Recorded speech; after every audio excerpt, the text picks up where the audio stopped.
시청자 여러분 안녕하십니까? 8월 20일 굿모닝 1부 시작합니다. 저는 이데일리 성주원이고요.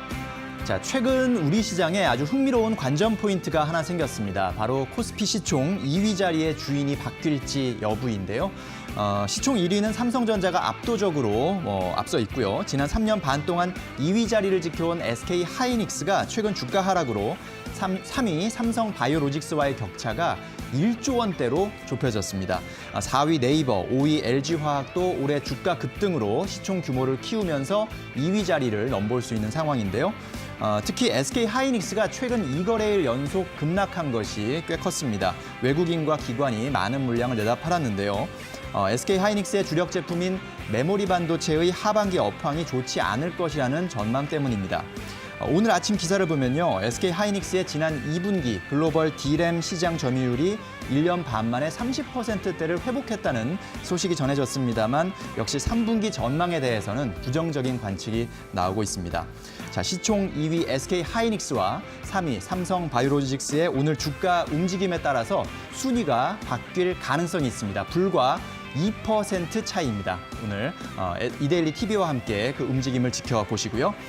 자, 간밤 뉴욕 증시는 하락 마감했습니다. 연준의 7월 FOMC 의사록이 공개됐고 또 미중 갈등 이슈, 미국의 추가 부양책 합의 가능성 등에 대한 소식들이 복합적으로 영향을 미쳤는데 글로벌 증시 마감 상황 김도원 캐스터가 정리해드리겠습니다.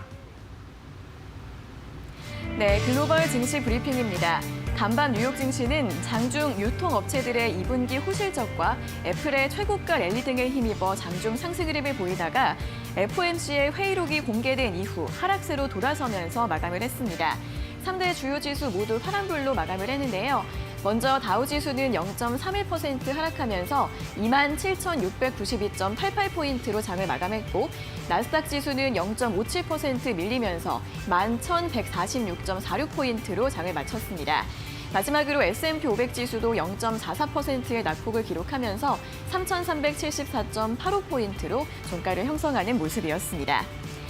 연준은 이날 공개한 7월 의사록에서 코로나 사태가 앞으로도 경제에 큰 부담을 줄 것이다라고 전망을 했습니다. 현재 진행 중인 공중보건 위기가 경제 활동과 고용, 물가를 단기적으로 무겁게 짓누를 것이라며 중기적인 경제 전망에도 상당한 위험 요소가 되고 있다라고 밝혔는데요. 또 지난 5월에서 6월 고용 부문의 반등이 강하게 나타난 것에 대해서도 앞으로는 느려질 것 같다며 고용시장 회복은 지속적인 기업 활동 재개 여부에 달려 있다라고 평가를 했습니다. 그런 반면 수익률 곡선 제어와 같은 추가적인 부양 조치에 대해서는 다소 부정적인 견해를 밝혔는데요. 이렇게 시장의 예상보다 실망스러웠던 의사록 내용 때문에 시장의 투자 심리가 위축되는 모습이었습니다. 여기에 더해서 미중 갈등은 더욱더 격화되고 있습니다. 어제 트럼프 대통령은 중국과의 무역 협상을 연기하겠다라고 공식적으로 선언했는데요. 지금은 중국과 대화를 하고 싶지 않다라고 밝힌 데 이어서 미국 측이 과거 홍콩과 맺었던 세계의 양자 협정을 파기했다라는 소식도 나오고 있습니다. 홍콩 국가보안법을 두고도 중국과 계속해서 각을 세울 것으로 전망되고 있습니다. 한편 부양책 협상과 관련해서는 아직까지 진전은 없지만 보다 긍정적인 소식이 나왔습니다. 메도스 백악관 비서실장은 일부 시급한 정책만을 담은 약식 부양책에 대해서 어느 때보다도 합의 전망이 좋다라고 말을 했고요. 또 펠로시 하원의장 같은 경우에도 지금 당장 필요하다면 우리의 법안을 절반으로 줄일 수 있다라고 언급을 했습니다. 이어서 유럽 증시 마감 상황도 보도록 하겠습니다. 유럽 증시 같은 경우에는 전일 미국 증시가 사상 최고치 랠리를 보이면서 이에 따른 훈풍으로 일제히 상승 마감했습니다. 영국 증시는 0.58% 오른 6,111.98포인트로 장을 마감했고요.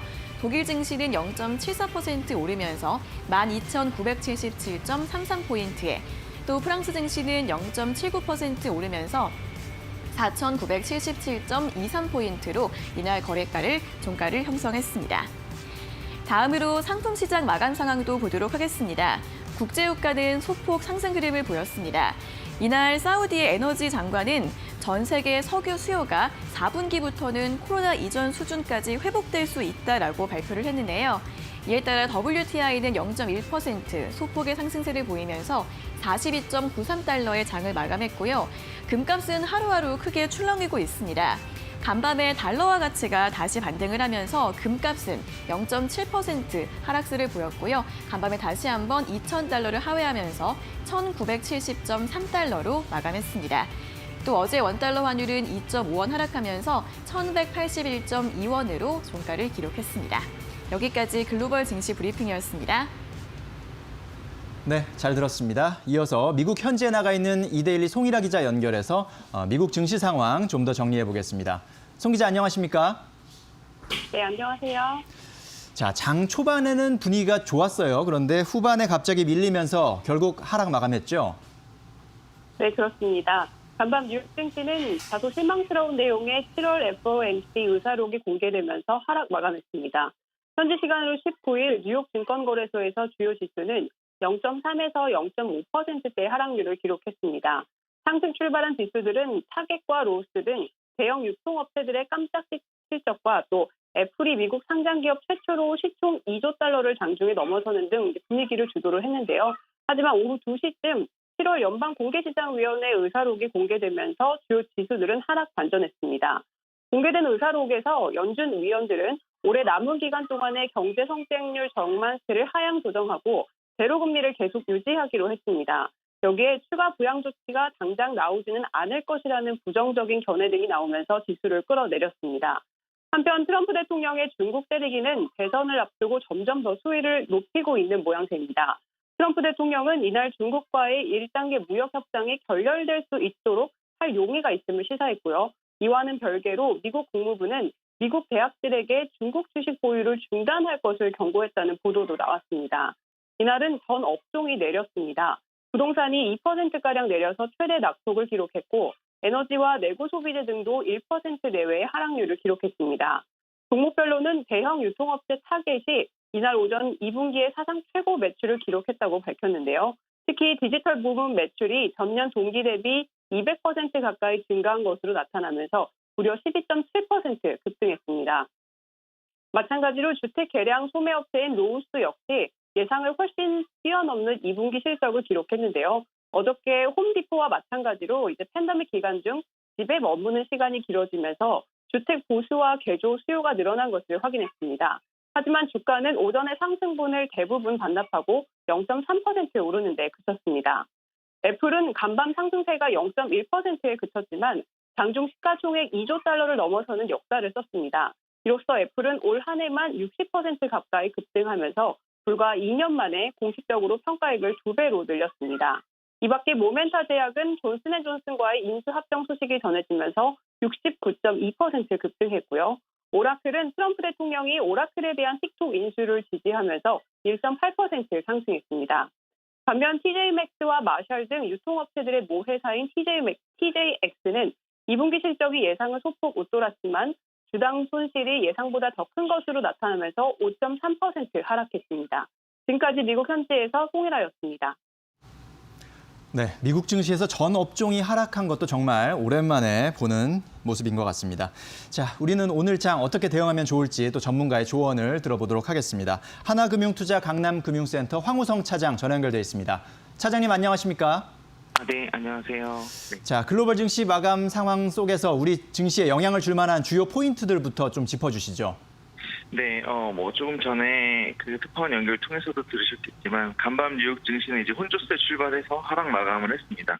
어제는 기업 실적, FOMC, 부양책 뉴스랑 이제 미중 무역 분쟁 같은 거를 좀 중점으로 보셨으면 했던 장세인데 결과적으로는 제 개인적으로는 뭐지 쏘쏘하고 서프라이즈한 결과 그냥 없었다라는 게 결론이거든요. 최근에 뉴욕 증시가 한 달간 쉬지 않고 올라왔는데 갈수록 거래량은 좀 줄어들고 있었고 정말 조금씩 계속 상승하는 모습이었던 거거든요. 그래서 기술주 위주 나스닥만 폭이 좀 더 컸을 뿐이지 S&P나 다우도 마찬가지로 보여집니다. 그래서 한 번쯤 조정 올 거라고 많은 투자자분들도 생각하고 있었는데 이게 사실 유동성이 어마어마하게 풀려져 있는 상황이고 코로나를 겪은 기업들은 또 발빠르게 대처를 하고 있기 때문에 그 증시만 두고 본다면은 돈들이 더 충분히 몰릴 수 있다고 보여집니다. 그러니까 어제 하락을 가지고 크게 왈가왈가할 거는 없다고 생각이 되고 대선을 앞둔 미국에서의 우호적인 정책, 그다음 페드 유동성 공급, 코로나라는 이제 엄청난 질병에 대처하는 범국가적인 합세 등이 고려가 된다면은 이 장이 장기적으로는 쉽게 빠지지 않을 거라고 보여집니다. 물론 이제 변동의 폭은 있겠지만 기본적으로 증시에는 우호적인 상황이라고 보여지고요. 어제 미국장 약간 내리긴 했지만 하락 추세 시작이다 뭐 이렇게 보는 게 아니라 그냥 단순한 쉬어감 조정 수준이다라고 보시면 될 것 같고요. FOMC가 추가적인 대응을 9월에 발표하지 않을까 생각이 되는데 이유는 이제 현재 코로나로 인해서 심각한 경제 우려가 있다고 어제 회의록에 나왔거든요. 그래서 특별한 해결책이나 대응책이 안 나와서 시장 참여자들 조금 회의적으로 해석한 거다라고 좀 보여진 것 같습니다. 추가 부양책 얘기 계속 나오잖아요. 백악관하고 민주당에서 핑퐁을 계속 하고 있는데 어제 좀 좋은 얘기는 나왔어요. 뉴스가 미국 하원 의장이 우리는 당장 합의를 위해서 노력해야 된다라고 좀 발표가 됐는데 주말쯤으로 갈수록 이 내용 부각되면은 좀 더 긍정적으로 좀 보여질 수 있다고 생각이 됩니다. 미국 대선 전까지는 이러한 지속적인 상황 좀 연결될 거라고 보여지고요. 긍정적으로 보셔도 좋을 것 같습니다. 네. 자, 그렇다면 오늘 우리 증시 움직임은 어떨 것으로 예상하십니까? 네. 최근 국내 증시 변동성 무척이나 큰 상황인데 결론만 말씀드리면은 오늘도 그렇고 이제 아직까지도 충분히 더 상승 여력이 있다는 게 제 개인적인 생각입니다. 글로벌로 우리나라 증시가 좀 많이 오른 편이긴 한데요. 코로나 이후에 K바이오 앞세워서 코로나 시국 잘 헤쳐나갔고 진단업체들 전 세계가 찾는 기업이 됐고요. 마찬가지로 치료제 백신 연구 개발 잘 진행되고 있고 일반 기업들도 코로나를 겪었음에도 불구하고 실적을 좀 바닥을 다지는 모습들을 보여주고 있습니다. 많이 올랐다 이제 그것도 급하게라는 차원에서는 증시가 쉬었다 갈 수는 있겠는데 글로벌리 다양한 부양책, 넘치는 유동성, 국내 증시가 하반기 미국 대선 전까지는 충분히 더 상승 여력 보여줄 수 있다고 생각하고요. 어제 빌 게이츠가 또 기사가 나온 게 하나 있었는데 코로나로 수백만 명이 더 사망할 수 있다. 이런 부분들 물론 이제 아프리카 같은 절대 빈곤 국가가 더 위험할 수 있다는 내용이 포커스였긴 했는데 연계해서 보면은 이런 엄청난 질병으로 우리의 삶이 앞으로 충분한 기간 동안은 위협받을 수 있겠다는 내용인데 증시로 봤을 때는 진단업체나 제약바이오 업체들 질병, 치료, 그다음에는 더 나아가서 건강 유지까지도 지속적으로 긍정적인 뷰를 가져야 되겠다라고 보여줄 수가 있을 것 같습니다. 앞으로도 향후 개발될 치료제 임상 결과들에 따라서 이런 종목들은 상승세 충분히 보여줄 수 있을 것 같고요. 파시면은 다시 사기는 좀 힘든 것 같아서 지속적으로 좀 보유하시는 게 맞지 않나 생각이 됩니다.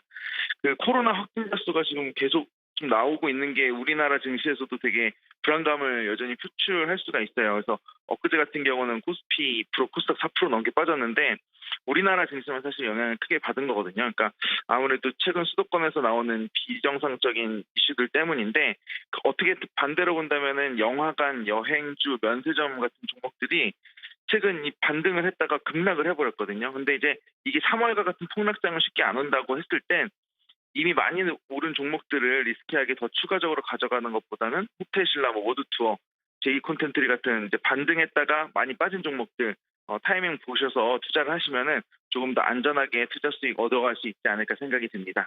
네, 이상입니다. 예. 네, 오늘 말씀 잘 들었습니다. 감사합니다. 감사합니다. 네. 자, 넘치는 유동성이 시장을 떠받치고 있는 상황에서 코로나 치료제 또 미국의 추가 부양책 같은 호재 뉴스가 또 앞으로 기대될 수 있는 그런 부분이다라고 말씀해 주셨습니다. 자, 잠시 후 업종 공략 업앤다운에서는 상승이 기대되는 업종과 하락이 예상되는 업종을 살펴보고요. 오늘의 핵심 공략주까지 짚어보도록 하겠습니다.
네, 업종 공략 업앤다운 오늘은 KTB투자증권 영업부 이성훈 과장과 함께하겠습니다. 어서 오십시오. 네, 안녕하십니까? 자, 먼저 오늘 상승이 기대되는 업종부터 화면으로 확인해 보시겠습니다. 네, 이성훈 과장이 꼽은 상승 예상 섹터는 전자상거래주입니다. 코로나19로 온라인화 가속이라고 코멘트해 주셨습니다. 네, 역시 코로나19가 재확산되는 상황 속에서 전자상거래주가 다시 한번 또 부각받을 수 있는 그런 타이밍이군요. 네, 지금 현재 봤을 때도 이제 코로나에 대한 뭐 이제 안 좋은 얘기지만은 뭐 재확산에 대한 부분은 안 좋지만은 역시 뭐 증시적으로 봤을 때는 이 주가에 분명히 수혜가 되는 업종들이 계속 하나씩 다시 나오는 상황인데요. 뭐 이제 아시다시피 그 코로나 관련주로 뭐 진단 키트 그리고 뭐 언택트 관련주도 많이 있다라고 볼 수 있겠는데. 이제 재확산이 됐을 때 이 코로나 관련주로서 그 전에 뭐 3, 4월 달에 코로나가 1차적으로 시작했을 때 주목을 많이 받지 못했던 덜 올랐던 종목들에 대해서 한번 좀 살펴볼 필요가 있지 않을까 판단되면서 그중 대표적인 업종이 전자상거래 업종이지 않나 이렇게 생각이 됩니다. 우선 아시겠지만은 이제 비대면 쪽은 이제 일반적인 이제 생활과 밀접한 관계가 되고 이 부분이 전체 산업 쪽으로 연결이 된다라고 볼 수 있겠는데 그렇기 때문에 이 전자상거래라는 부분은 특히 우리나라 안에서도 그렇고 전 세계적으로 이 소비의 어떤 핵심으로 좀 자리 잡을 가능성이 좀 있지 않을까 생각이 됩니다.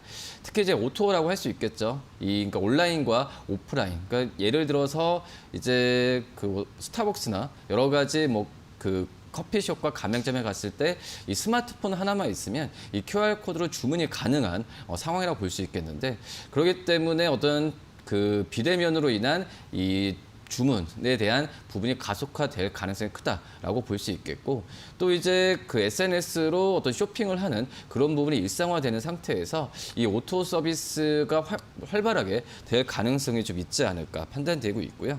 지금 뭐 한국사이버결제나 뭐 KG 이니시스 같은 경우에도 이 비대면 주문 서비스에 대한 부분에 있어서 런칭을 계속하고 있고 뭐 새로운 비대면 주문 서비스에 대해서도 지금 개발에 착수하고 있는 상황이라고 볼 수 있겠고요. 그렇기 때문에 이 향후에 이 오프라인 비대면 주문 시스템이 발전하는 과정을 본다고 한다면 이 결제 업체들, 특히 이 전자상거래 업체들한테는 이 실적에 대한 키워드가 되지 않을까 이렇게 판단이 됩니다. 특히 이제 뭐 SNS 시장이 좀 확대가 좀 되면서 이 어떤 주문 쪽에서의 뭐 결제 수수료뿐만 아니라 뭐 중개 수수료 그리고 광고 수익까지도 연결이 되는 부분이 이 전자상거래까지도 매출 확대가 같이 이제 연결이 되면서 우선 실적에 대한 기대감이 점점점 추정치도 높아지고 있는 상황이라고 볼 수 있겠고요. 우선 주요 이 결제 업체들 같은 경우에는 기 확보되어 있는 이제 오프라인 가맹점에 대해서 이런 QR코드 시스템을 계속 늘릴 가능성이 좀 있지 않을까 이렇게 좀 판단이 되고 있고요. 뭐 그렇기 때문에 이 모바일 어떤 주문 서비스에 대해서 이 어떤 지금 현재 같은 경우에는 이 음식료 뭐 커피숍, 뭐 화장품 업체들한테만 좀 집중이 돼 있는데 제가 봤을 때는 이제는 일반적인 그 제조업체, 뭐 자동차 구매할 때도 그렇지만은 이 SNS에 대한 이 QR 코드 서비스가 더 확대될 가능성이 좀 있지 않을까 판단이 되고 있습니다. 뭐 그렇기 때문에 이거에 대한 부분은 지금 초창기라고 사업 부분이 초창기라 생각하겠지만은 이미 봤을 때는 온라인 결제액이나 온라인 결제액이 오프라인 결제액을 본다고 하더라도 이미 넘어서고 있는 상황으로 가고 있기 때문에 이 전자상거래 업체들한테 기회가 계속 오지 않을까 이렇게 좀 생각이 되고 있습니다. 네, 그렇군요. 자, 비대면 시대에 역시 전자상거래는 뭐 소비에 있어서 빠질 수 없는 그런 핵심 키워드라고 생각이 들고요. 뭐 요즘에 커피숍이나 편의점 가서도 아주 쉽게 결제를 할 수가 있고 또 온라인 쇼핑도 많이 하시니까요. 그러다 보니까 실적에 대한 기대감까지 생각할 수 있는 그런 섹터였습니다. 자, 이번에는 피해야 할 섹터, 하락이 예상되는 섹터는 어떤 업종인지 화면으로 만나보시겠습니다. 네, 이성훈 과장이 꼽은 하락 예상 섹터는 메모리 반도체주입니다. 미중 싸움에 등 터진 한국 반도체라고 코멘트해 주셨습니다. 자, 메모리 반도체 분야가 지금 현재 미중 갈등 때문에 조금 영향을 받고 있는 것 같아요. 네, 우선 지금 시장, 그러니까 올해 그 증시가 그 코스닥 시장도 그렇지만은 증시가 올라갔을 때 이 메모리보다는 비메모리 반도체의 관련주들의 주가가 많이 좋았거든요.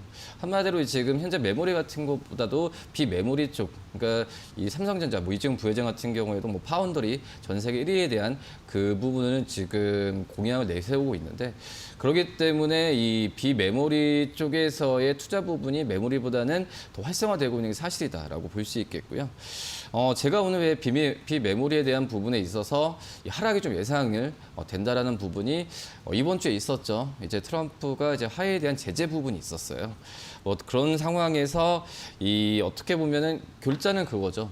만약에 화해에 어떤 이 화해에 상품을 납품할 때 이 미국의 이 반도체에 대한 기술을 쓰지 말라. 그렇게 된다고 한다면 하웨이 쪽에서의 납품 부분에 하고 있는 기업들한테는 제재를 가하겠다 이런 게 골자라고 볼 수 있겠는데 말로는 이제 그 공급을 할 때 미국 정부의 승인을 받으라는 부분이지만 말로는 그렇지만은 결론으로서 하지 말란 얘기거든요. 네. 그렇기 때문에 이 우리나라의 삼성전자나 SK하이닉스 같은 경우에도 이 하웨이 쪽에서의 오더를 받고 수출을 하는데 이쪽에서의 기술을 미국 쪽에서의 기술이 좀 필수적인 상황이거든요. 스마트폰으로 봤을 때도 특히 이제 봤을 때도 이제 어플라이드 매트리얼 그리고 램스 리서치 같은 이 미국 쪽으로만 그 받아야 하는 이런 기술 부분을 지금 처리를 해야 되는데 이 부분 막혔다는 거거든요. 그렇기 때문에 이 우리나라 관련된 이 비메모리가 아니라 이 메모리 쪽에 관련된 이 반도체 부품이나 소재 업체들 같은 경우에는 분명히 타격이 된다라고 좀 볼 수 있겠고요. 그렇기 때문에 지금 현재 그 삼성전자와 SK하이닉스 같은 경우에도 특히 이제 SK하이닉스는 하웨이가 고객사 중에서도 그래도 지금 가장 큰 캐파를 많이 차지하고 있는 기업 중에 하나가 바로 이제 하웨이라고 볼 수 있겠습니다.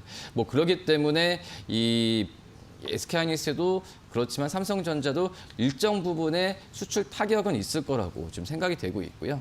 다만 이제 역으로 생각하면은 이 미국이 트럼프 대통령이 하이에 제재를 하면서 오히려 좀 스마트폰 쪽에서는 반사이익을 받을 가능성이 커요. 그렇기 때문에 역설적이죠. 네. 삼성전자 쪽에서의 반도체 부분 수출은 타격이 있을 수 있겠지만은 이 삼성전자의 스마트폰 이 MC 사업 부분 같은 경우에는 반사이익을 받을 수 있다라는 부분인데 하지만 그렇기 때문에 지금 현재는 이 삼성전자와 SK하이닉스가 더 타격을 받을 수 있겠지만 이 메모리 관련된 밑에 하부 중소기업들한테는 악재가 오히려 더 나올 가능성이 있다. 대표적으로 AD칩스나 이런 메모리 관련된 그 기업들 같은 경우에 이런 좀 안 좋은 어떤 악재가 그 주가에 대해서 좀 안 좋은 영향이 끼칠 가능성이 좀 있지 않을까 좀 판단이 좀 되고 있습니다. 네, 그렇군요. 자, 우리나라가 반도체 분야 중에서도 이제 메모리 반도체 중에서는 특히나 우리나라가 아주 강국으로 경쟁력을 높이고 있는데 미국이 화웨이를 제재하면서 국내 메모리 반도체 쪽에 아무래도 타격이 있을 것으로 예상이 되고요. 특히나 이 반도체 협력 업체들, 하위 업체들이 좀 영향을 받을 수 있는 그런 상황이라는 점도 감안을 하셔야 될 것 같습니다. 자, 그럼 이제 오늘의 핵심 공략 종목은 어떤 종목입니까? 예, 이제 전자상거래 업종 관심 있게 봐야 된다고 그 말씀을 드렸는데, 네. 다 아시겠지만 전자상거래 대표가 이제 KG 이니시스나 한국사이버결제라고 볼 수 있겠는데요. 최근에 좀 이런 그 전자상거래에 대한 관심이 높아지면서 이 관련된 온라인 쇼핑몰 그 종목들도 지금 시장에서 좀 주목을 많이 받고 있는데 네. 대표적으로 카페24를 좀 말씀을 드리도록 하겠습니다. 어제 같은 경우에도 주가가 크게 좀 이런 코로나 영향 때문에 급증한 모습 보여주었는데요. 이 카페24 같은 경우에는 온라인 쇼핑몰 업체죠. 어떻게 보면은 이제 여성분들 같은 경우에 잘 아는 그런 그 사이트라고 좀 볼 수 있겠는데 이 카페24 같은 경우에는 어떻게 보면은 이 쇼핑몰 특히 이제 의류 쪽에서의 매출액의 50% 이상을 차지하고 있는 그런 구조라고 볼 수 있겠는데 하지만 이제 카페24가 물론 온라인 쇼핑몰 구조에 의한 코로나 수혜를 받고 있지만 지금 봤을 때는 이런 사업 구조가 지금 카페24에 대한 관심을 좀 높이 가고 있다. 왜냐하면 주가로 봤을 때도 올해 3, 4, 5월 달에 다른 어떤 전자상거래 업체보다는 주가가 지지부진했는데 이 영향 같은 경우에는 물론 1분기 실적이 여러 가지 그 비용에 의한 적자 부분도 있긴 했지만 지금 그 적자로 인해서 주가 좀 움직이지 않았던 부분도 있긴 하지만 지금 이제 카페24 같은 경우에는 이제 의류 쪽 외에 어떤 생활용품 쪽에서의 쇼핑에 대한 부분의 그 매출액과 그리고 점유율이 점점 높아지고 있는 구조가 가고 있거든요. 물론 이제 네이버페이나 여러 온라인 쇼핑몰에 의해서 시장 점유율이 아직 크진 않지만 이쪽에서의 사업 분야를 넓히는 과정에서 주가가 크게 움직이지 않았다라고 본다고 한다면 저평가 매력이 있다라고 좀 볼 수 있겠고요. 물론 2018년 4분기 이후에 총 거래액 같은 경우가 거의 늘어나지 않았지만 2분기 같은 경우에 성장률이 계속해서 지금 그 전보다는 플러스로 성장을 하고 있는 구조를 본다면 이 카페24에 대한 관심을 꾸준히 좀 가져야 되는 게 맞지 않을까 이렇게 판단이 됩니다. 그렇기 때문에 어떤 단순 쇼핑몰이 아니라 어떤 인터페이스에 대한 강점 부분으로 이 솔루션 사업을 연결하고 있는 상태에서 이 카페24의 추후의 사업 행보로 봤을 때는 매수 가능한 시점이지 않을까 판단되고 있고요. 네. 어제 71,900원에 끝났습니다. 목표가는 83,000원, 그리고 손절가는 63,000원 말씀드리도록 하겠습니다. 네, 그렇군요. 자, 전자상거래 또 온라인 쇼핑몰 분야에서 카페24를 좀 주목해 볼 필요가 있다라고 정리를 해주셨습니다. 자, 상승 예상 섹터는 전자상거래 섹터, 하락 예상 섹터는 메모리 반도체 섹터였습니다. 저희가 전해드리는 투자 정보는 잘 활용하시고요. 투자에 대한 판단은 시청자 여러분의 몫이라는 점 다시 한번 말씀드립니다. 네, 이성훈 과장님 오늘 말씀 잘 들었습니다. 감사합니다. 네, 감사합니다. 잠시 후 집중 분석 이슈타임에서는 코스피, 코스닥 상장사들의 2분기 실적을 총 정리해보고요. 또 투자 전략까지 살펴보도록 하겠습니다.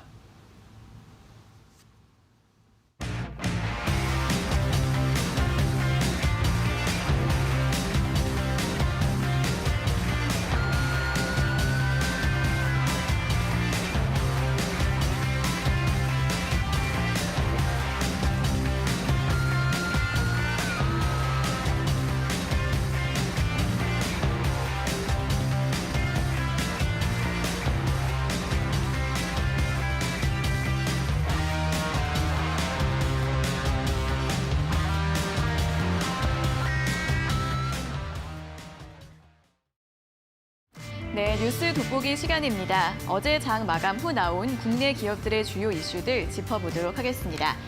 먼저 첫 번째 소식부터 살펴보겠습니다. SK하이닉스의 주가가 계속해서 부진한 흐름을 보이면서 시가총액 2위 자리를 위협받고 있습니다. 어제 종가 기준으로 SK하이닉스는 지난 11일부터 6거래 연속 하락하면서 종가 7만 5천 원을 기록했는데요. 시총은 54조 6천억 원 가량으로 3위인 삼성바이오로직스와 불과 1조 원 남짓의 차이를 보이고 있다고 합니다. 약 7개월 만에 14조 원이 넘게 시총이 증발을 한 건데요. 이러한 주가 약세는 서버 디램 부진과 화웨이 사태 때문이다라는 분석이 나오고 있습니다. 지난 상반기 아마존 등 주요 고객사들이 비축해놓은 이 서버용 디램 물량이 워낙 많기 때문에 하반기에도 추가 수요가 부진할 것 같다라는 전망이 나오고 있고요.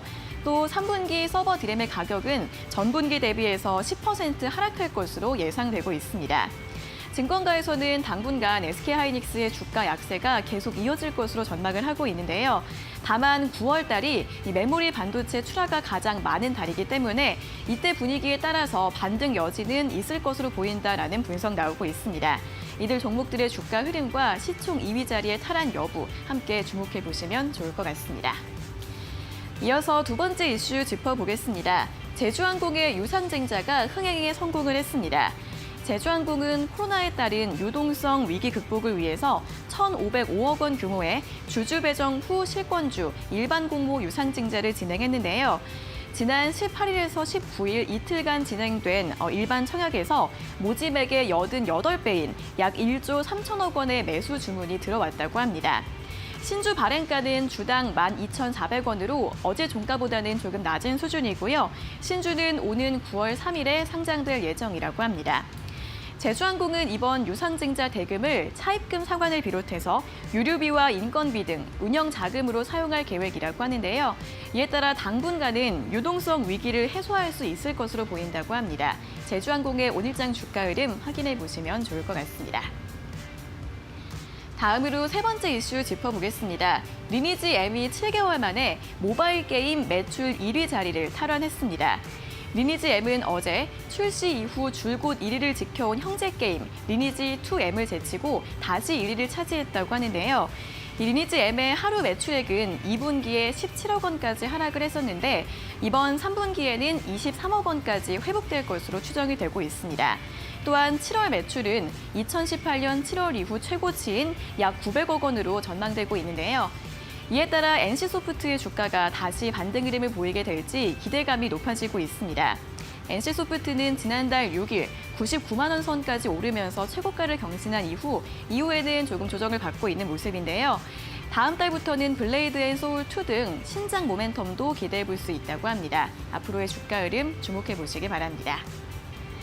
이어서 오늘의 마지막 이슈 짚어보겠습니다. 삼성전자와 LG전자가 올 상반기 전 세계 TV 시장에서 나란히 점유율 1, 2위를 유지했습니다.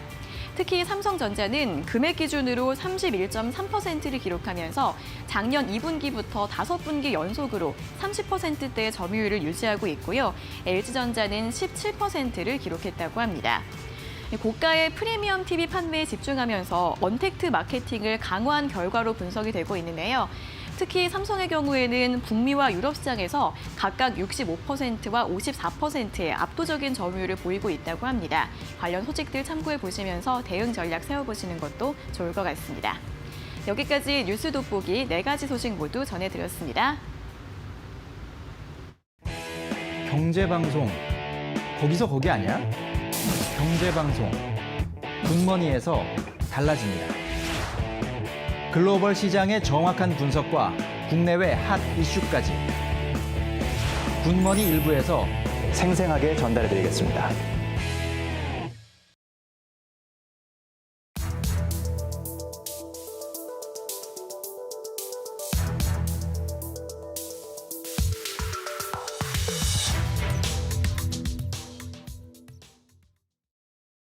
집중 분석 이슈타임 시간입니다. 오늘은 권혁중 경제평론가와 함께 상장사들의 2분기 실적 성적표를 살펴보고 또 이에 맞춘 투자 전략에 대해서도 이야기 나눠보도록 하겠습니다. 안녕하십니까? 네, 안녕하십니까. 자, 먼저 오늘 이슈와 관련한 뉴스부터 화면으로 확인해 보시겠습니다. 네, 연합뉴스 기사인데요. 코로나가 덮친 상반기 코스피 상장사 영업이익 24% 감소라고 되어 있는 제목입니다. 신종 코로나 바이러스 감염증 충격이 덮친 올해 상반기 상장사들이 30% 넘게 급감한 순이익을 기록했다. 다만 반사이익을 얻은 일부 업종은 호실적을 거뒀다. 또 전체적으로 보면 2분기 수익성은 1분기보다 나아졌다. 한국거래소와 한국상장사협의회가 12월 결산 유가증권시장 상장사 690곳의 연결 재무제표를 분석한 결과 외형과 수익성 모두 악화했다라는 내용입니다. 자, 2분기 어닝 시즌이 종료된 가운데 상장사들의 실적을 총 정리해보고요. 투자에 있어서 체크 포인트를 살펴보도록 하겠습니다. 자, 이제 2분기 어닝 시즌이 종료가 됐고요. 그래서 올해 상반기 이제 상장사들의 실적을 좀 정리한 그런 자료들이 나오고 있어요. 봤더니 상장사들의 순이익이 30% 넘게 감소했다라고 지금 소식이 전해지고 있거든요. 좀 정리를 해주실까요? 네, 먼저 아까 우리가 리포트에 보셨다시피 상장사 한 690여 곳의 연결 재무제표를 분석한 결과가 나왔습니다. 그래서 작년 상반기 대비해서 본다면은 이번 상반기가 매출이 한 5.8% 감소를 했고요. 그다음에 영업이익이 한 24.2% 감소했고, 그다음에 순이익은 34%, 영업이익률, 그다음에 순이익률 같은 경우에는 먼저 영업이익률은 1.10% 포인트 정도 이제 하락을 했습니다. 순이익률도요. 1.16% 포인트 정도 하락을 했습니다. 근데 여기서 좀 보셔야 될 게 삼성전자가 워낙 우리 주가에 영향을 크게 미치고 시총이 크기 때문에 삼성전자를 빼고 다시 한번 좀 봐야 되거든요. 그래서 삼성전자를 빼고 본다면은 더 많이 떨어졌습니다. 이제 매출 한 6.5% 감소했고요. 영업이익이 35%, 무려 한 35% 정도 이제 빠져버렸고, 순이익도 47% 정도 이제 하락을 했습니다. 그다음에 영업이익률도 1.50% 포인트 정도 이제 하락을 했고, 순이익률도 1.39% 포인트 이제 하락을 했기 때문에 확실하게 이제는 상반기 영업이익률이라든지 순이익률을 보더라도 많이 감소됐다는 것을 우리가 좀 확인할 수 있었고요. 특히 상반기 당기순이익 흑자난 곳이 71%, 적자가 한 28% 정도 됐거든요. 근데 전체적으로 빠졌는데 오히려 적자 기업은 좀 적어요. 그런 거 보면은 확실히 코로나19로 인해서 수혜받은 곳과 수혜받지 못한 곳 이게 너무 극렬하게 많이 벌어졌다는 거를 우리가 좀 볼 수 있거든요. 그러니까 네. 수혜를 받았던 곳은 그 전 상반기보다 훨씬 더 잘 나왔고, 예. 그러니까 수혜를 못 받았던, 특히 피해를 받았던 업종은 그만큼 많이 빠졌다는 거거든요. 확실히 조금 코로나19가 갈렸다, 종목을 완전 확실히 갈라놨다 이렇게 좀 우리가 평가해 볼 수 있습니다. 네, 그렇군요. 자, 뭐 이익뿐만 아니라 매출까지, 그러니까 외형과 수익률 모두 네, 맞았죠. 코로나의 충격을 받았던 그런 네네. 올해 상반기였다고 볼 수 있는데, 자, 상반기를 좀 쪼개서 1분기와 2분기로 나눠 봤을 때 네. 의외로 그러니까 2분기에 더 충격이 클 수도 있다라는 우려가 있었음에도 불구하고 네. 오히려 수익성을 보니까 2분기에 조금 더 개선되는 그런 모습이 나타났군요. 예, 그나마 다행이죠. 사실 상반기가 다 빠지긴 빠졌지만 네. 그나마 1분기보다는 2분기가 좀 잘 나왔던 것을 보면 어느 정도 이제 회복은 하고 있구나라는 걸 우리가 이제는 데이터 수치로서 이제 발견할 수 있습니다. 네. 1분기와 비교해서 2분기를 보자면 매출액은 8.94% 줄었지만은요. 예. 그 영업이익 같은 경우는 19% 증가했고 그다음에 순이익은 25% 늘었고요. 영업이익률도 한 1.22% 포인트 정도 늘어났습니다. 그다음에 순이익률도 0.86% 정도 늘어났기 때문에 이렇게 영업이익률과 순이익률, 그러니까 매출액 대비 영업이익, 그러니까 매출액 예. 대비 당기순이익이거든요. 그만큼 이제 적정 지표들이 그나마 좀 늘어났다는 게 좀 네. 위안이 된다라고 좀 우리가 생각해 볼 수 있습니다. 그렇군요. 1분기와 비교해서 2분기에 일단 매출은 줄었지만, 그러니까 네네. 매출 자체는 어떤 시장이 축소되면서 어쩔 수 없었다고 본다면 네네. 그 안에서 이익률을 개선했다는 것은 그만큼 우리 업체들이 그 위기를 잘 대응한 것이 아니냐, 네, 잘 맞습니다. 극복해낸 것이 아니냐라고 그나마 좀 긍정적으로 생각해 볼 수 있는 부분이 있는 것 같고요. 네네. 조금 더 쪼개서 보죠. 네네. 업종별로 봤을 때는 어땠습니까? 그러니까 아마 많이들 예상하셨을 거예요. 코로나19로 인해서 수혜받은 업종과 수혜받지 못한 업종들이 좀 확실히 갈렸는데 네. 6개 업종 대표적으로 흑자폭이 좀 증가가 됐습니다. 음식료품, 의약품, 종이 목재, 그다음에 의료정밀, 통신, 전기전자 이런 부분은 좀 아무래도 좀 흑자폭이 좀 증가가 됐고요. 예. 그중에 4개 업종 같은 경우는 매출액도 좀 증가가 됐습니다. 그래서 뭐 식음료품이라든지 의약품, 통신, 의료정밀 같은 경우는 매출도 덩달아 늘었거든요. 근데 이제는 흑자폭이 좀 준 것도 확실히 있죠. 그런 예. 같은 경우는 화학, 섬유의복, 운수장비 이런 것들, 뭐 철강, 금속, 서비스, 유통, 건설 이런 것들은 확실하게 좀 흑자폭이 감소된 부분 우리가 좀 확인할 수가 있었습니다. 그래서 이런 걸 봤을 때 확실히 코로나19가 우리 주가에 영향, 우리 주식 시장에 그다음에 이제는 기업들에게 영향을 많이 미쳤다. 뭐 예상은 했지만은 역시 이게 눈으로 드러났다는 거를 우리가 이제는 자료로 확인할 수 있게 됐습니다. 네, 그렇군요. 자, 지금까지는 이제 코스피 상장사들의 상반기 성적, 1분기 네네. 성적, 2분기 성적을 좀 살펴봤는데 업종별까지요. 코스닥 상장사 같은 경우는 어땠습니까? 그러니까 코스닥도요. 사실 보면은 전체적으로 뜯어보면은 이제 수익성 악화는 뭐 어쩔 수 없는 부분이었다. 네. 이렇게 볼 수가 있겠는데 12월 결산법인이죠. 한 952곳을 좀 조사를 해봤습니다. 영업이익이 한 9.11% 정도 감소했고요. 예. 그다음에 순이익은 28% 정도 감소했습니다. 매출액은 소폭 증가했거든요. 한 1.99% 정도 증가를 했고요. 예. 그러니까 2분기만 또 놓고 보자면 1분기보다는 매출액은 좀 감소된 반면 영업이익이 76%, 그다음에 순이익이 22% 상승을 했습니다. 네. 그러니까 1분기보다는 이제는 2분기 코스닥도 어느 정도 기업들이 수익성의 부분에 대해서는 어느 정도 회복을 하고 있는 단계다라고 보는데 지금 코로나19가 다시 한번 재확산되는 부분이 있어서 과연 또 3분기는 어떻게 될지는 좀 더 지켜봐야 되겠지만은 확실히 이제는 코로나가 1분기에 딱 나오고 나서 어느 정도 우리 기업들, 특히 코스닥 기업 중심으로 어느 정도 적응을 하고 있다라는 거는 우리가 이제 눈으로 확인을 했다라고 말씀을 드립니다. 네, 그렇군요. 코스닥 기업들이 뭐 이런 상승률이나 증가율로 보면은 오히려 조금 더 빠르게 회복하고 맞습니다. 뭔가 잘 적응해 나가고 있다. 뭐 그 부분은 역시 코스닥에 보면은 바이오나 제약 관련된 업종들이 많다는 거, 그런 것들이 네. 오히려 코로나 국면에서 좀 수혜를 본 부분이 있었다라고 네네. 좀 해석할 수 있지 않을까 싶은데요. 맞습니다. 업종별로 조금 더 분석을 해주실까요? 네, 업종을 좀 자세하게 보셔야 되는 게 뭐 코스피 업종 말씀드렸잖아요. 이제 코스닥도 마찬가지인데 이게 왜 중요하냐? 지금 3분기도 이대로 갈 가능성이 굉장히 크기 때문에 여러분께서 잘 보셔야 되겠는데요. 이제 코스닥 같은 경우에는 맑았던 좋았던 거는 유통이라든지 디지털 콘텐츠, 건설, IT, 소프트웨어 쪽이었습니다. 아무래도 뭐 예상을 하셨겠지만은 코로나19로 집이 안 나오다 보니까 디지털 같은 소프트웨어들 아니면은 뭐 이제 주문을 하잖아요. 그러니까 예. 유통 이런 업체들이 굉장히 이제는 수익성이 좋았고요. 반면에 이제는 안 좋았던 거는 IT 부품 업체들, 그다음에 뭐 IT 하드웨어, 농림업, 그다음에 IT 컴퓨터 서비스 이런 것들이 아무래도 이제는 코로나19로 인해서 만들어지지 않다 보니까 네. 생산이 안 되다 보니까 예. 소비가 안 되고 생산이 안 되고 그러다 보니까 이런 하드웨어 쪽으로 좀 많은 좀 피해를 받았다라는 것을 우리가 이렇게 코스닥을 통해서 우리가 알 수 있었고요. 이런 분위기가 지금 이제 3분기에도 계속 유지될 가능성이 있기 때문에 확실히 이제는 수혜를 받았던 업종과 피해를 받았던 업종을 옥석 가리기는 좀 하셔야 되겠다라고 좀 생각을 해보겠습니다. 네.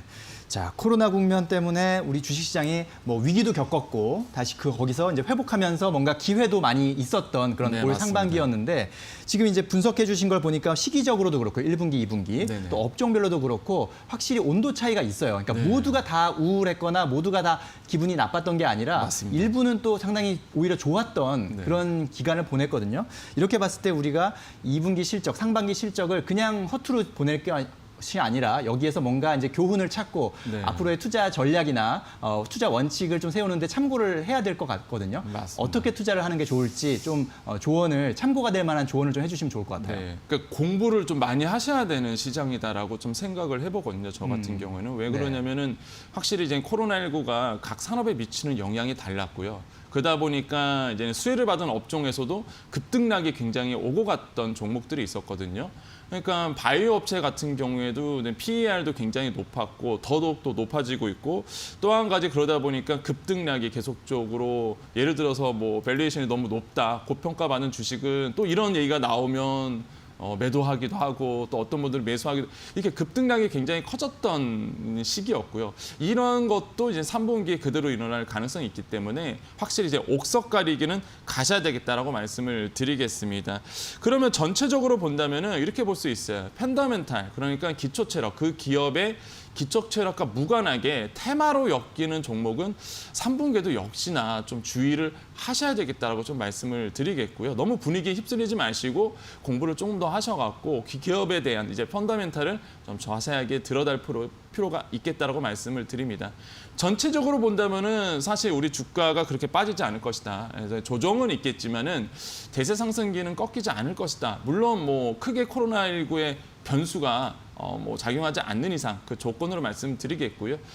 대세 상승기는 꺾이지 않을 것이다라고 보고 있고 풍부한 유동성 계속적으로 흐르고 있고 또 한 가지 코로나에 대한 이제 학습 효과가 어느 정도 있기 때문에 우리가 데이터에서 보듯이 뭐 코스닥이나 코스피나 2분기에서는 어느 정도 적응하고 있는 모습들이 숫자가 굉장히 중요하잖아요. 이런 양적 분석이 중요하기 때문에 어느 정도 적응하고 있다는 게 우리가 눈으로 지금 목격을 했죠. 그래서 어느 정도 학습 효과가 일어나고 있다. 세 번째로 본다면은 각국 정부가 돈 풀기, 특히 경제 성장에 대한 모멘텀을 계속적으로 이끌어 가기 때문에 제가 보기에는 뭐 대세 상승기는 꺾이지 않을 것이고 물론 조정은 분명히 받을 겁니다. 하지만은 그렇게 분위기가 나빠지지 않을 것 같다라고 좀 정리를 해드리겠습니다. 네, 자 참고해야 할 만한 변수가 있다면 간략하게 좀 짚어주실까요? 역시나 뭐 미중 간의 무역 갈등이다. 뭐 트럼프 대통령의 재선 때문이라도 중국을 계속적으로 압박하거나 활용할 가치가 있거든요. 그렇기 예. 때문에 미중 간의 무역 갈등이 계속적으로 우리 주식시장에 압박을 할 수 있는 가능성이 굉장히 높고요. 또 한 가지는 이제는 신용에 대해서, 그러니까 한마디로 신용 투자를 받아갖고, 그러니까 주식을 빌리셔서 사시는 분들이라든지 아니면은 뭐 대출을 받아서 신용 대출을 받아서 주식에 투자하시는 분이 많으신데 정부가 이제는 신용 대출을 어느 정도 규제하려는 모습들이 보이고 있기 때문에 이런 것들도 어느 주식시장의 수급 측면에서 본다면 어느 정도 영향을 미칠 가능성이 굉장히 큽니다. 그래서 이런 것도 눈여겨 보셔야 되겠다고 말씀을 드리겠습니다. 네, 알겠습니다. 자, 상반기에는 주가가 많이 빠진 상태에서 참여한 분들은 일단은 그것만으로도 쉽게 좀 수익을 챙길 수 있었지만 이제 앞으로는 정말 투자자 여러분들도 열심히 공부하고 시장 흐름을 잘 따라가셔야만 성공 투자할 수 있다는 점 다시 한번 말씀을 드리겠습니다. 네, 오늘 말씀 잘 들었습니다. 감사합니다. 네, 감사합니다.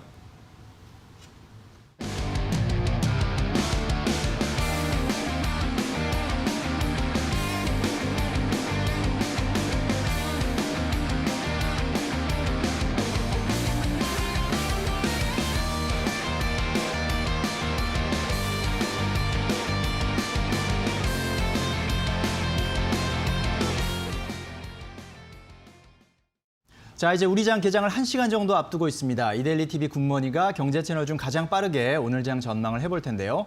자, 객장의 시선, 굿모닝 1부의 마지막 시그니처 코너죠. 오늘은 객장에 있는 5명의 오늘 장 전망 지금 화면으로 확인해 보시겠습니다. 자, 5명 중에 1명이 상승 전망, 4명이 보합 전망 해주셨습니다. 하나금융투자 강남금융센터 이민경 PB 상승 전망인데요. 코로나 학습 효과 코멘트했고요. 교보증권 영업부 오기철 차장 보합 전망입니다. 밸류 부담 속 차익 실현 매물 출회 예상했고요. 유진투자증권 챔피언스 라운지 서령용 차장 보합 전망입니다. 상승장 조정과 변동성 구간 코멘트했습니다. 유한타증권 메가센터 분당점 백인범 과장 보합 전망입니다. 종목별 차별화 장세 예상했고요. 유한타증권 선능력 지점 추장훈 과장 보합 전망입니다. 종목 차별화 장세 예상했습니다. 자, 목요일인 오늘은 유한타증권 메가센터 분당점 백인범 과장 전화 연결돼 있습니다. 과장님 안녕하십니까? 네, 안녕하십니까? 자, 오늘 보합 전망해 주셨는데요. 그 이유부터 설명해 주시죠. 네, 일단 전반적인 증시 자체가 이제 미중 무역 분쟁이라던가 미국 대선 관련 추가 부양책 불확실성 등 이런 요인 등으로 글로벌 증시도 상당히 좀 제약되는 모습이고요. 그러니까 미국 증시만 보더라도 좀 가는 종목만 더 가는 이런 차별화 흐름 속에서 지수 상승을 좀 이어왔다라는 점에서도 우리 시장 역시도 종목별 차별화 장세가 지속될 여지, 그리고 또 모멘텀이 강한 종목에 더 강한 매수가 붙을 가능성을 염두하시면서 시장 대응에 좀 주력해야 된다라고 보시면 좋을 것 같고요. 시장은 여전히 하반기 실적 그리고 모멘텀 등에 집중하는 시장 흐름 보일 것으로 예상이 되고 있기 때문에 이에 따른 종목별 차별화 장세, 그리고 또 오늘 시장 좀 앞서서 큰 틀에서는 최근 코로나19 이슈 확산에 따른 언택트 관련주들의 강세가 이어지느냐, 아니면 텍트 관련주가 반등을 보일 것이냐를 큰 틀에서 살펴보시면서 시장 대응해보시면 좋지 않을까 생각합니다. 자, 이런 상황에서 오늘 우리 장 투자 전략은 어떻게 세우면 좋을까요? 네, 마찬가지로 차별화 장세 가정하시고 좀 모멘텀이 있는 업종과 종목, 특히 풍력 관련주에 좀 관심을 가져보시면 좋을 것 같고요. 풍력 관련주 코로나19에도 불구하고 우선 지난 2분기 미국의 풍력 설치 급증하면서 사상 최대치를 경신한 점을 포인트로 삼아보시면 좋을 것 같습니다. 그리고 거기에 미국뿐 아니라 각국의 정책상 풍력 발전에 좀 힘을 실겠다는 의지가 있는 점, 그리고 또 베트남 같은 경우에도 2025년도에 풍력 발전 투자를 확대하겠다고 공언한 점 등과 더불어서 풍력 관련주 내에서 CS 윈드 같은 경우 베트남의 관련 생산시설까지 갖추고 있기 때문에 이런 모멘텀을 참고해보시면 좋겠다 말씀을 드리겠고요. 그리고 거기에 미국 대선 관련 이슈도 있습니다. 바이든 후보 당연스레 당선이 유력시 될 때 이런 미국발 풍력 수요 급증이 기대가 된다라는 점에서 이런 미국 대선을 앞둔 상황에서 이런 풍력 관련주들에 대한 관심은 하반기 계속 유효할 수 있다 보시면 좋겠습니다. 이와 관련돼서 풍력 관련주 CS 윈드를 중심으로 CS 베어링, 동국 SNC, 유니슨 등의 이런 수혜 기대해 보시면서 시장 내에서 관심 가져보시면 좋겠다 말씀드리겠습니다. 네, 말씀 잘 들었습니다. 감사합니다. 네, 감사합니다. 네, 자, 시장 변동성이 높아진 상황에서 일단은 언택트 주냐, 컨택트 주냐, 이 흐름을 좀 주목해 보는 것도 오늘 관전 포인트가 될 것 같고요. 백인범 과장께서는 일단 모멘텀 있는 종목을 좀 관심을 가질 필요가 있다라고 하면서 풍력 관련주를 좀 언급을 했습니다. 현재 미국의 풍력 설치가 급증하고 있고 또 바이든 당선 시, 바이든이 이제 당선이 될 경우에는 미국발 풍력 수요가 급증할 것이라는 기대감이 또 있는 상황들 잘 참고해 보시고요.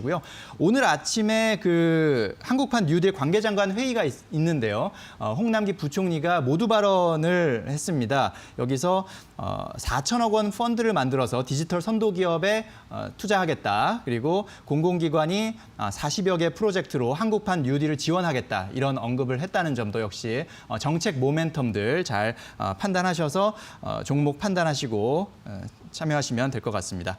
자, 굿모닝 1부 마칠 시간이 됐는데요. 잠시 후 2부에서는 김호수, 이지 앵커가 여러분을 찾아갑니다. 채널 고정하시고요. 저는 내일 아침에 다시 인사드리도록 하겠습니다. 분산 투자, 장기 투자 잊지 마시고 성공 투자 기원하겠습니다. 오늘도 파이팅 하십시오.